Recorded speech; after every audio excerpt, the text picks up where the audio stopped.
नमस्कार दोस्तों, अना नेल्स को हिंदी चैनल में आप सभी का स्वागत है।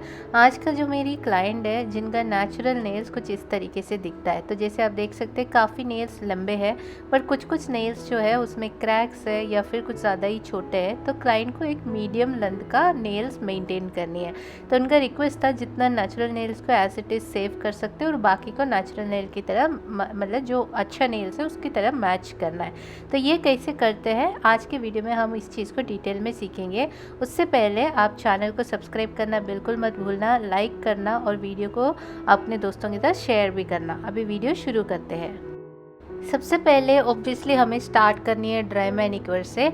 तो उससे पहले मैं कुछ इन्फॉर्मेशन आपके साथ शेयर करना चाहूँगी। जब भी हमारे पास कुछ ऐसे क्लाइंट्स आते हैं जिनका नेचुरल नेल ऑलरेडी अच्छे होते हैं, लंबे होते हैं और उनको अपना नेचुरल नेल को प्रोटेक्ट करनी है, तो आप सभी को पता है हम नेल्स को एक लेंथ से ज़्यादा जब ग्रो करते हैं तो मतलब उसका ब्रेक होने का चांसेस बहुत हाई होता है। तो ऐसे क्लाइंट्स को हम नॉर्मली एक ओवरले करते हैं। वो कोई भी प्रोडक्ट से कर सकते हैं, जेल से भी कर सकते हैं, एक्रिलिक से भी कर सकते हैं, पॉली जेल से भी कर सकते हैं, इवन बियाब जेल से भी कर सकते हैं। ठीक है, तो यहाँ पे ऑब्वियसली जो नेचुरल नेल्स है उसको हम ओवरले करेंगे। जो नेल्स में थोड़ा प्रॉब्लम है, क्योंकि इनका अगर मिडिल फिंगर देखोगे तो नेल जो है वो थोड़ा टेढ़ा ग्रो होता है, तो उसको सब हम कम्प्लीटली छोटा करके हम उसमें एक्सटेंशन करेंगे। तो ये वाला जो पूरा ट्यूटोरियल है इसमें थोड़ा एक्सटेंशंस भी होंगे और थोड़ा नेचुरल नेल का फिक्सिंग भी होंगे। ओके, तो सबसे पहले जैसे आप सभी को पता ही है हमारा पहला स्टेप होता है क्यूटिकल्स को पुश बैक करना। यहाँ पे अगर आप देखोगे तो मैंने और कहीं कुछ टच नहीं किया। अभी समझो कोई क्लाइंट आया जिनका ऐसे नेचुरल नेल अच्छे है, वो कह रहे कि आपको कुछ ब्रेक नहीं करनी है, बस जैसा नेचुरल नेल है उसी को ही मुझे अच्छे से एक जेल पेन लगा के या ओवरले करके स्ट्रेंथनिंग करके या स्ट्रक्चरिंग करके जेल पॉलिश लगा के चाहिए बोलोगे।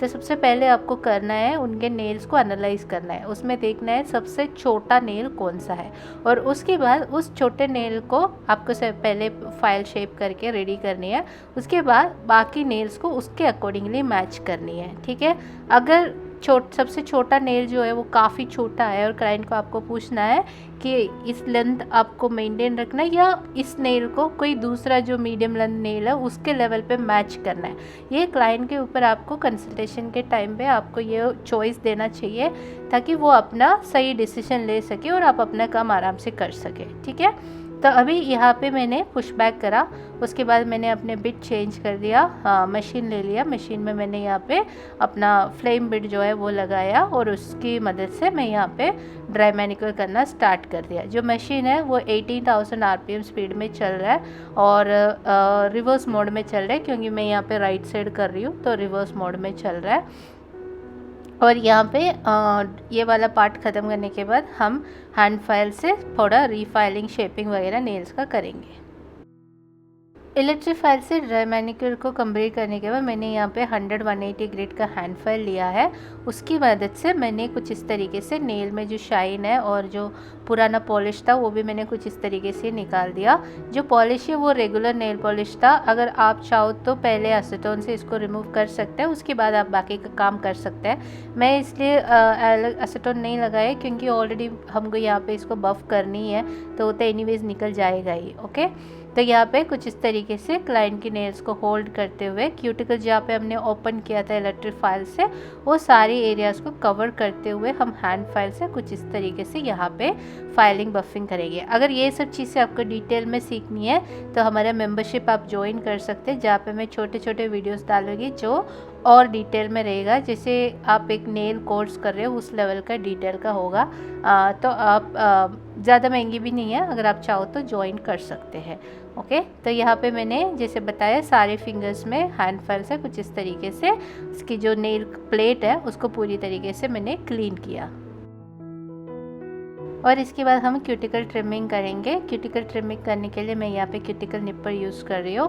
उसकी मदद से मैंने कुछ इस तरीके से केयरफुली क्यूटिकल स्किन को अच्छे से ट्रिम कर दिया। और इसके साथ साथ यहाँ पे मैंने एक्चुअली फिर से मैं रिकॉर्ड करना भूल गई कि मैंने नेल्स को भी साथ में रीशेपिंग कर दिया है। तो जैसे आप देख सकते हैं कुछ आलमंड शेप का मैंने यहाँ पे सारे नेल्स को ट्रिम कर दिया है। जैसे हम एक्सटेंशन को फाइल करते हैं कुछ सेम तरीके से ही मैंने यहाँ पे नेचुरल नेल को फाइल किया है, रीशेपिंग की है। और सारे प्रोसेस ख़त्म होने के बाद देखो हमारा नेल्स जो है कुछ इस तरीके से दिखता है। यहाँ पे आप देख सकते हैं मिडिल फिंगर और रिंग फिंगर जो है वो छोटे हैं। हमने इंडेक्स फिंगर को नेचुरल नेल को एज इट इज़ रखा है और पिंकी में भी एज इट इज़ रखा है। अभी मैं इसमें डिहाइड्रेटर लगा रही हूँ प्रोडक्ट लगाने से पहले, और इसके बाद हम इस पर लगाएंगे अपना प्राइमर। तो जो जो नेल्स हमने एज इट इज़ रखा है वहाँ पे मैं एक्रिलिक से एक ओवरले करूँगी। तो ओवरले होता क्या है, तो हम प्रोडक्ट लेंगे बट यहाँ पे हम नेल का लेंथ को एक्सटेंड नहीं करते। जो नेचुरल नेल है उसको फाइल शेप करके उसके ऊपर प्रोडक्ट की मदद से थोड़ा सा उसका आर्किटेक्चर बनाएंगे और उसमें थोड़ा स्ट्रेंथ बिल्ड करेंगे। वैसे आप सभी को पता ही है नेचुरल नेल ग्रो होते तो स्पेशली हम नहाने वाने के बाद देखेगा तो काफ़ी फ्लेक्सिबल हो जाते हैं, बेंड होता है, कई टकरा दिया तो ब्रेक हो जाता है। ओवरले करने से क्या होता है, ये सारी चीज़ें हम अवॉइड कर सकते हैं और नेल को थोड़ा स्ट्रेंथ बिल्ड कर सकते हैं। जो भी नेचुरल नेल को अच्छे से ग्रो करना चाहते हैं वो लोगों के लिए ओवरले सबसे रिकमेंडेड सर्विस होता है। वो आप कोई भी प्रोडक्ट से कर सकते हैं। ओके, तो जैसे आप देख सकते हैं मैं अपना एक्रिलिक ब्रश और एक्रिलिक पाउडर और मोनोमर से यहाँ पे मैं नेल्स का ओवरले बना दिया।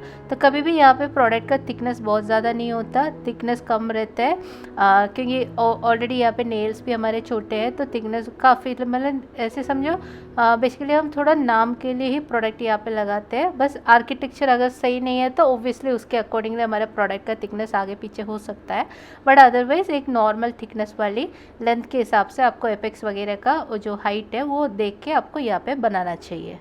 वही सेम प्रोसेस मैंने सारे नेचुरल नेल में फॉलो किया। अब देखो यहाँ पे हमारा मिडिल फिंगर जिसमें मैंने नेल्स को छोटा कर दिया था क्योंकि ये थोड़ा टेढ़ा बनता है। तो जब भी ऐसे टेढ़े नेल्स होते हैं ना, वहाँ पे हमको जो फिंगर बोन होते हैं उसके बेसिस पे जो नेचुरल नेल है उसको सेंटर को मार्क करनी है और उसके बेसिस पे हमें इसमें फॉर्म्स को फिट करनी चाहिए। इवन टिप्स लगा रहा है तो वहाँ पे भी आपको ध्यान देना है कि इसका सेंटर को आपको मार्क करना है, बोन का सेंटर, टिप का सेंटर और नेल का सेंटर। यहाँ पे आपको फिंगर बोन के हिसाब से मार्किंग करनी है, फिर आपको फॉर्म्स या टिप्स जो भी आप लगाना चाहते हो वो लगानी है। तो यहाँ पे ऐसे आप देखोगे तो आपको लगेगा फॉर्म टेढ़ा मैंने रखा है, बट एक्चुअली जब नेल बन के आएगा तो आपको लगेगा नहीं ये वही टेढ़ा नेल है जो हमने फिक्स करा है। ठीक है, तो ये थोड़ा प्रैक्टिस के साथ आपको आएगा।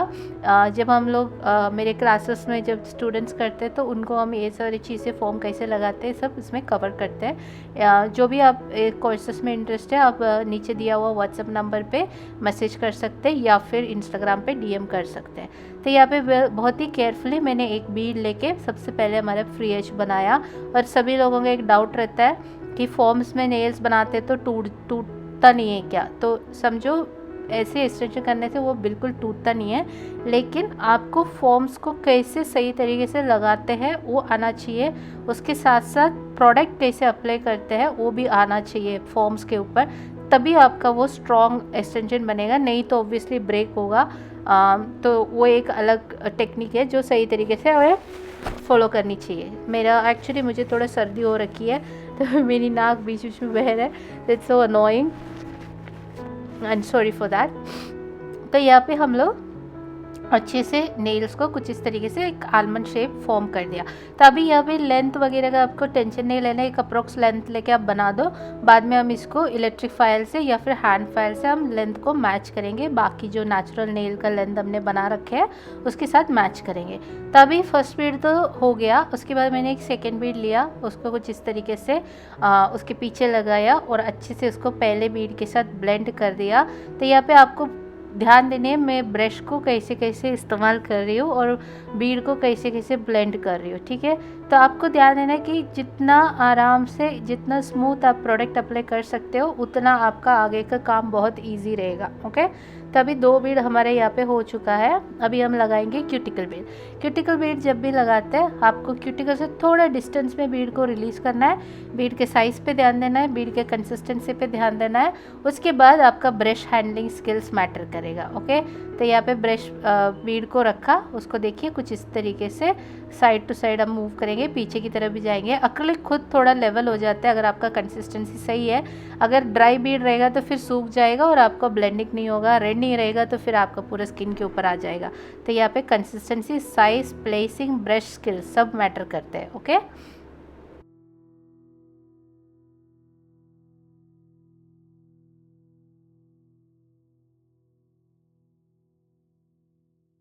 तो अभी सिमिलर तरीके से हमने सारे नेल्स में प्रोडक्ट लगा दिए हैं। अभी हम करते हैं इसका फाइलिंग शेप। फाइलिंग शेपिंग के लिए मैंने वही सेम 100-180 ग्रिड का फाइल ही यूज़ किया है, थोड़ा सा और टचअप किया और क्लाइंट को भी बताया अभी देखो नेचुरल नेल कितना स्ट्रॉन्ग फील होता है, तो अभी आपको वो ब्रेक होने का चांस ही नहीं है। बेसिकली ये ना अपना नेल्स लॉन्ग रखना बहुत पसंद करती है, तो उनको बहुत दुख होता है कि जब नेल्स टूट जाता है। हम सबको पता ही है वो फीलिंग कैसा रहती है। तो यहाँ पे मैंने अपना हार्ड फाइल से थोड़ा फाइलिंग किया, बहुत ज़्यादा कुछ करना नहीं है, लाइटली उसको थोड़ा ब्लेंड करनी है ऊपर वाला पार्ट दैट्स इट। और उसके बाद बफर से इसको थोड़ा स्मूथ करेंगे। और आज ये हैंड फाइलिंग के साथ साथ मैं आपको इलेक्ट्रिक फाइल से कैसे नेल को रीशेप करते हैं वो भी एक बार दिखा देती हूँ, क्योंकि अभी समझो एक्रिलिक एक्सटेंशन हमने बना दिया, बनने के बाद क्लाइंट ने बोला नहीं ये भी थोड़ा ज़्यादा लंबा है, मुझे इसका आधा ही लेंथ चाहिए, ऐसे बोलेगा तो आप बैठ के हैंड फाइल से फाइल करने जाओ तो मतलब फॉरएवर लगेगा। बट ऐसी सिचुएशन में मतलब नॉर्मली जब भी हमें अपना टाइम बचानी हो तो इलेक्ट्रिक फाइल की मदद से हम नेल्स को ट्रिम कर सकते हैं, रीशेप कर सकते हैं। ऑब्वियसली उसके लिए स्किल्स तो लगेगा, आपको पता होना चाहिए कैसे करना है, नहीं तो फिर आपका मशीन जो है वो नेल पे ठोक ठोक के आपका क्लाइंट भी हर्ट होगा और आप भी हर्ट होगे। ठीक है, तो यहाँ पे मैंने एक ग्रीन बिट लिया, तो जैसे आप देख सकते हैं मैंने फॉरवर्ड मोड पे रखा है, लेकिन बहुत ही केयरफुली अच्छे कंट्रोल के साथ। देखो यहाँ पे कुछ इस तरीके से हम नेल्स को आलमंड शेप, कोई भी शेप में, इसके लिए कोई भी शेप में हम इसको रीशेप कर सकते हैं मशीन की मदद से। और एक बार ये मशीन से हो गया तो हमें सिर्फ थोड़ा सा टचअप करना रहेगा हैंड फाइल और बफर से, और हमारा काम फट से हो जाता है। वही सेम चीज़ अगर आप अभी समझो एक्रिलिक तो सबसे हार्ड प्रोडक्ट होता है, तो अगर उसको रीशेप करने के लिए हैंड फाइल से करने जाओगे तो थोड़ा ज़्यादा टाइम लगेगा। मशीन में हमारे हाथों में एफर्ट कम लगता है और उसके साथ काम भी फास्ट हो जाती है। फाइलिंग, शेपिंग, बफिंग के बाद हमारा नेल्स कुछ इस तरीके से दिखता है। अब इसमें से नेचुरल और एक्सटेंशन को एकदम से बताना थोड़ा सा डिफ़िकल्ट होगा, क्योंकि ऑलमोस्ट हमने इसको मैच करा है। अभी हम इसको क्लीन करेंगे अल्कोहल वाइप से, कुछ अच्छी तरीके से नेल्स को क्लीन करेंगे ताकि कोई डस्ट वगैरह कुछ ना हो। ऊपर से सराउंडिंग जो स्किन है उसको भी अच्छे से क्लीन करना है। इसके बाद फिर हम इसमें लगाएंगे जेल पॉलिश। जो जेल पॉलिश मैं आज यूज़ कर रही हूँ ये कानी का जेल पॉलिश है, जो हम लोग 3-4 कलर्स का चेक किए थे, उसके बाद जो क्लाइंट को पसंद आया वो वाला कलर हमने यहाँ पे लगाया। आई थिंक ये 9052 नंबर है कैनी का, और उनको थोड़ा सा ऐसे नेचुरल ब्लश कलर का जेल फिनिश चाहिए था, तो इसके लिए हमने ये वाली कलर सेलेक्ट किया था। उसके बाद उनको मेटालिक फ्रेंच डिज़ाइन चाहिए था। ऑब्वियसली वो वाला पार्ट मैंने रिकॉर्ड नहीं किया है, लेकिन आपको मैं फाइनल रिजल्ट्स दिखाऊंगी।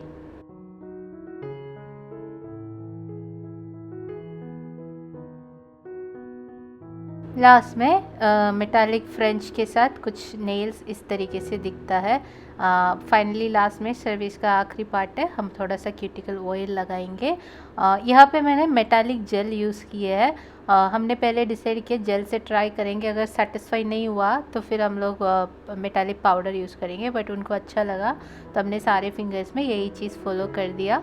मैंने बॉर्न प्रिटी का एक मेटालिक जेल यूज़ किया था और टॉप कोट लगा के उसको सील भी कर दिया, और उसके बाद मैंने एक बफर से हल्का सा एडजेस को फाइल किया है ताकि हमारा जो फ्रेंच है वो ख़राब ना हो। ओके, तो इसके साथ आज का वीडियो यहाँ पे ख़त्म हो रहा है। आई होप आपको अच्छा लगे हो। प्लीज़ चैनल को सब्सक्राइब करना, वीडियो को लाइक करना, और मेरे चैनल थोड़ा सा डाउन चल रहा है तो प्लीज़ आप लोग देख लेना और शेयर करना अपने दोस्तों के साथ। अभी मैं आपको मिलूँगी अगले वीडियो में, तब तक अपना ख्याल रखिएगा। Thank you for watching.